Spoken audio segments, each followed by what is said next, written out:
के यहाँ स्थानीय सच्ची रिपोर्ट से इस वक्त मैं खड़ा हूँ कुशीनगर के कस्या तहसील प्रांगण में। हमारे साथ एक ऐसे व्यक्ति से मुलाकात कराने जा रहे हैं हम, जो धरनी छापा के रहने वाले हैं और इनके साथ जो अत्याचार हुआ है, जो अन्याय हुआ है और ये लड़ते लड़ते इस वृद्ध अवस्था में आ चुके हैं। लेकिन ये मल परिवार से बिलोंग करते हैं। इनके भाई के पारिवारिक प्रकरण है और इस प्रकरण में किस तरह का माहौल बना है और क्या घटना हुई है, ये घटना की जानकारी हम इनसे स्वतः लेंगे और इसे हम जानेंगे कि क्या इनकी पीड़ा है, क्या दर्द है, क्या घटनाएं हैं और क्या सरकार से चाहते हैं, सरकार कैसे चल रही है, सरकार से क्या उम्मीद इनकी है, हाई कोर्ट क्या कर रहा है, सुप्रीम कोर्ट क्या कर रहा है, इन न्यायालय और तहसील थाना इनके साथ क्या न्याय करेगा, न्याय कर रही है, इनसे जानेंगे क्या इनसे क्या इनकी घटना है, क्या इनकी समस्या है। नमस्कार। क्या दिक्कत आपको है कि आप तहसील पे इसमें परेशान हैं, बहुत उदास हैं, क्या समस्या आपकी? दिक्कत हमारा यही है कि हमारे एक भाई हैं धर्मेंद्र मल, हम लोग 3 भाई हैं, सागर, सुरेंद्र, धर्मेंद्र की औरत निर्मला जो है वो 1992 से लेकर 2000 तक धर्मेंद्र की औरत रही। उसके बाद हाई कोर्ट के आदेश से जयनारायण की औरत बन गई मठिया बिशंबर माधोपुर, और 2001 से और आंगनबाड़ी में मठिया बिशंबर माधोपुर में कार्यरत हो गई। आंगनबाड़ी में नौकरी करने लगी। हाँ, नारायण की पत्नी बनकर। हाँ, जयनारायण की पत्नी। जब हमने जन सूचना मांगा आयोग से, सूचना आयोग से, तो वहाँ CDPO कस्या ने जन सूचना में लिखा कि शपथ पूर्वक बयान करते हो कि मेरा नाम निर्मला है, मेरे पति का नाम जयनारायण उर्फ धर्मेंद्र है, मठिया बिशंबर माधोपुर का स्थायी निवासी है। उसके बाद इन्होंने धरनी छापर में हमारा सारा खेत, घर द्वार कब्जा कर लिया। थाना उसके पक्ष में हो गया, कुबेर स्थान थाना। काहे पक्ष में हो गया, किस तरह, क्यों? इसलिए हो गया कि वो लोग जबरदस्ती हमसे कहवाने लगे कि जो कह रही है उसको मान लो। वो क्या कर रहे थे निर्मला ये कह रही है कि जो हम कहेंगे उसी को करना है, तुम अपने मनमानी करोगे तो तुमको जान से मार देंगे, मुआ देंगे, सब सारा चीज़ कर देंगे, हमारा खेत बाड़ी घर द्वार सब ले लिए। जब 3 भाई आप लोग हैं, 3 हिस्सा तो होना चाहिए। हाँ, तो हाँ। आपके हिस्सा नहीं मिला है? हिस्सा मिला। हाँ। लेकिन वो कब्जा नहीं हुआ, तुरंत लोग हावी हो गए। उसमें जगत मल, सागर मल, धर्मेंद्र मल और निर्मला और प्रमोद सिंह बंधु छापर के हैं, सत्यनारायण सिंह के लड़के, ये लोग सारे लोग हावी होकर हमारा सारा ले लिए। हम लोग इस समय पलिहर का पाना बन के घूम रहा हूँ। कानून प्रशासन नहीं सुना आपकी बात? कोई नहीं सुना है यहाँ से हाई कोर्ट तक। बताइए, इतनी लंबी लड़ाई लड़ने के बाद से। अच्छा, ये जानकारी में आया है कि निर्मला देवी जेल भी गई थी। हाँ, निर्मला देवी 7/10/2024 में जेल गई। वो 16/11 तक जेल में रही। किस आरोप पे जेल गई थी, किस जुर्म? वो 2001 से हाई कोर्ट से जयनारायण की औरत बनी हुई थी और 2012 में वो चुनाव थी, विधायक का चुनाव लड़ गई, यानी कि 420 में जेल गए हैं। हाँ, तो वो हमने 156(3) से मुकदमा किया है CGM कोर्ट से, तो उसी में वो जेल गई, 46 दिन रही। अच्छा, उनके लड़के हर्षवर्धन, क्या नाम का है, कीर्तिवर्धन भी सस्पेंड हुए, निलंबित हुए, क्या हुआ था उनका? क्या वो कहाँ थे? कीर्तिवर्धन उनके लड़के का नाम था अमित। परिवार रजिस्टर, आधार कार्ड और सब कागज में, लेकिन कीर्तिवर्धन वो अपना नाम रख लिया अमित की जगह पर। क्यों ऐसे क्यों कर रहे हैं लोग? निर्मला अपने पति के नाम बदल दी, फिर लड़का अपना नाम बदल दिया, ऐसा क्यों किए लोग? सिर्फ पैसा कमाने के लिए। अच्छा। उसके बाद कीर्तिवर्धन रामलाल स्वतंत्रता सेनानी थे, सेफनिया खुर्द के, निर्भया टोला बोलता है। वहाँ जाकर उनकर कागज लेकर और वो फराज कागज बना के कुशीनगर से लेकर वो महाराजगंज चले गए, शीशवा बाजार, और वहाँ से उत्तर प्रदेश पुलिस में कार्यरत हो गए और वहाँ से उनका सर्टिफाई हो गया, वो चले गए आजमगढ़ जिले में रानी की सराय थाने में कार्यरत हो गए। वो 3 साल नौकरी किए। जब वो घर आए 2023 में, जनवरी का महीना था, और आए तो वो गाली वाली देने लगे कि तुमको तड़पा के मार देंगे। तो हमारे परिवार वाले यही कहे कि ये शायद नौकरी कर रहा है पुलिस में, अथी का रोड पर जो प्रोजेक्ट चलता है इसमें पुलिस नहीं है, वास्तव में उत्तर प्रदेश पुलिस है।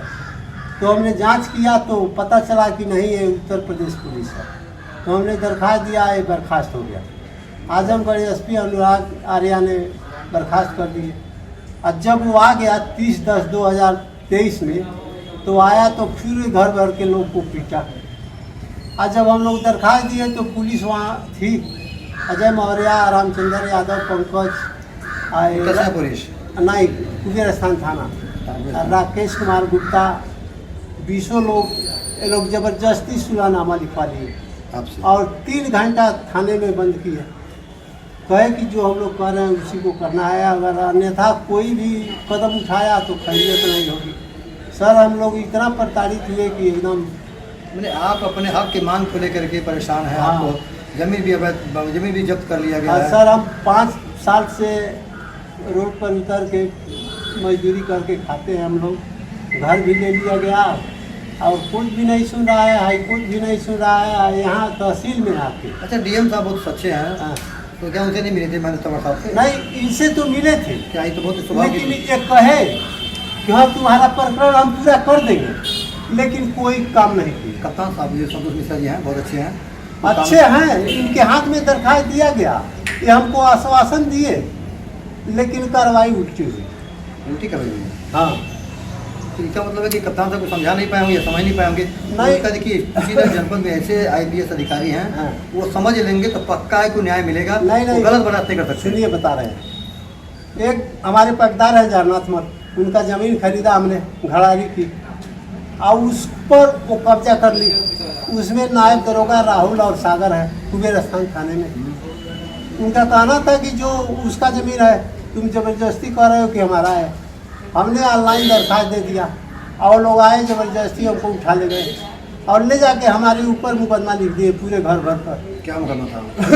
135 126 धारा में चालान कर दिए। अच्छा, BNS में। हाँ, चालान करके और उसके बाद रोज दौड़ने लगे कि चलो। अभी अब क्या चाहते हैं योगी सरकार से? क्या चाहते हम हैं? यही चाहते हैं कि हमको न्याय मिल जाए। न्याय में कैसे न्याय चाहते हैं आप? किस तरह का न्याय चाहिए? हमारा खेत मिल जाए, घर मिल जाए, हम लोग आराम से रहें। मुकदमाबाजी हम नहीं चाहते हैं। जबकि यहाँ तहसील कसिया में ये तहसीलदार धर्मवीर साहब हैं। हाँ। वो बहुत बढ़िया आदमी है। वो नहीं क्या- नहीं, तो तहसीलदार साहब और जो अकरम अली लेखपाल हैं, शिव मुरारी लाल जो कानगो हैं, ये लोग सभी मिल के, उनका नाम था अमित और धर्मेंद्र की औरत पहले थी, लेकिन इस समय तो जय नारायण की औरत है। उसके बावजूद भी धर्मेंद्र के खेत पर उनका नाम चढ़ा दिए। और तहसीलदार साहब और नायब तहसीलदार और मारकंडे मढ़ी, इन लोगों का कहना है कि अगर दरखास्त दोगे तो तुमको तड़पा के मारेंगे और जेल भेज देंगे, उसी में सड़ जाओगे। यानी कि प्रशासन यहाँ तहसील के जो हम आपको देना शुरू कर दिए हैं। हाँ, ये तो अन्याय है आपके साथ। जबकि जाकिर हुसैन, असलम अली, अकरम अली, इन लोगों का कहना है कि इसको तड़पा के मार डालो। अब सुना आपने, इतना होने के बाद भी जब धर्मेंद्र की पत्नी से हट गई तो इनका हक लेने का अधिकार उसको नहीं बनता नियम तो, लेकिन इनका भी हक वो मार ले हाँ, रहे हैं। जबकि हमने कुछ नहीं तो 30 बार मुख्यमंत्री गोरखपुर वहाँ गए, 2 बार गए लखनऊ विधानसभा में, वहाँ भी मुख्यमंत्री जी से मिले, दरखास्त दिया गया, अपनी बात कही गई। लेकिन जब वहाँ से आया दरखास्त कुशीनगर में SP के वहाँ कुबेर स्थान थाने में, चाहे तहसील में, तो तहसील वाले या थाने वाले हमारे घर जाकर यही कहे कि ज़्यादा नेतागिरी करोगे तो एकदम हमेशा हमेशा के लिए ख़त्म हो जाओगे और तुम्हारा परिवार एक भी देखने के लिए नहीं मिलेगा। जबकि उसका साक्ष्य मैंने रखा है कि जितना मुख्यमंत्री के वहाँ गोरखपुर या लखनऊ में दरखास्त डाला है, चाहे अन्य जगह, सवेरी की फोटोकॉपी रखा है। तो आपके साथ इस तरह की वारदात हो रही है। हाँ। आप ये चाहते हैं कि हमारा जमीन मिल जाए, मुझे मुकदमा नहीं लड़ना है, हाँ, ये ना? लेकिन भाजपा सरकार में हमारा कोई स्तर रहा नहीं। और जबकि भाजपा सरकार ये कह रही है कि नहीं, हम बढ़िया फैसला दिलवाएंगे, इसका उचित न्याय ये करेंगे। दर्द आपको है, ये अंदर है कि भाजपा को वोट करते हैं, लेकिन भाजपा सरकार में आपको न्याय नहीं मिल पाता। भाजपा सरकार में तो हम कुछ नहीं, तो आज सूर्य प्रताप शाही हमारे वहाँ थे धरनी छापर में 333 वार्ड में, तब से हम लोग भाजपा का वोट देते चले आए हैं और उनके साथ हैं। आज भी इसके बाद भी अन्याय हो रहा है। अन्याय हो रहा है, कुछ नहीं हुआ आज तक। क्या नाम आपका है? सुरेंद्र मल।